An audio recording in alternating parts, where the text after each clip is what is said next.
United Pentecostal Church. This is their perception. It's not personally my way of thinking, but their perception is, well, the United Pentecostal Church is an Anglo organization. That's their perception. We got to change that image. That's right. And Brother Mangan, you preached last night. That's the way we're going to change that image that these people has in regards to the United Pentecostal Church. If we are able to embrace them in some way, somehow, we had to find a way and the means to reach them in their language. Because the situation with the Latinos is a language. It's not the culture. In fact, culture is not a major issue to me personally, but is the language is the problem. And so the mandate we have to understand is for everyone. You have to give these people a chance. You have to some way, somehow, open the doors of your congregation. When I went to the place where I'm pastoring right now, the pastor told me, you will never be able to build a Spanish church in this town. You will never. I mean, he just completely shut me out. And I was a little, to be honest, I was depressed. I was discouraged. My superintendent came and encouraged me again and says, hey, that's only the concept of one person. But if I would have let that put me down today, we wouldn't have more than 1,000 people gathering every Sunday, praising and worshiping God, filled with the Holy Ghost. Thank the Lord. So you have to be open, is what I'm saying. The mandate, the Acts 2:38 gospel is for each one of us. And we have to give these people an opportunity. And that's why we have to have Spanish ministries. That's very good.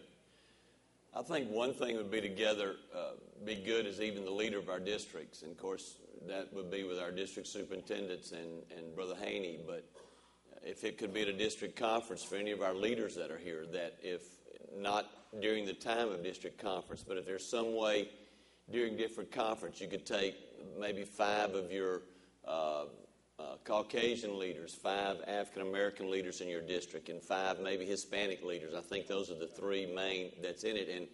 And after one afternoon session, if we could just sit down and let each other dialogue with each other on how we can incorporate all nationalities into our districts and into our local church.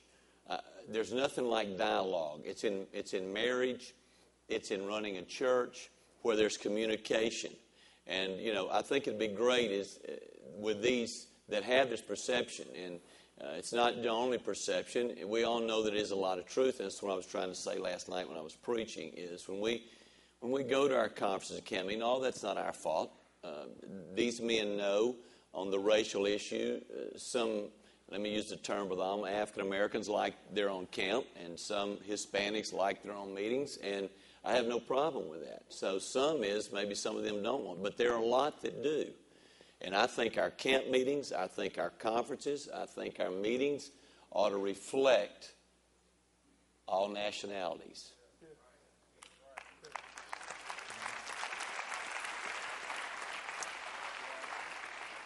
And that's just my opinion on that. But I think that's how we're going to reach the world with multicultural evangelism. Brother Kuhn, what do you perceive as the greatest challenge to apostolic movement being effective in reaching out cross-culturally? Just look around the room. The constituency that's in this room does in no way represent the North American population. If we're not careful, our rut becomes our ruin. We just do things like we've always done them. Recently, I was in a rather large church. Several hundred were gathered in worship. And I got to notice in the many culture groups that were represented in the audience. And then I got to noticing the culture groups represented on the platform. And while there were many culture groups in the audience, everybody on the platform was Caucasian.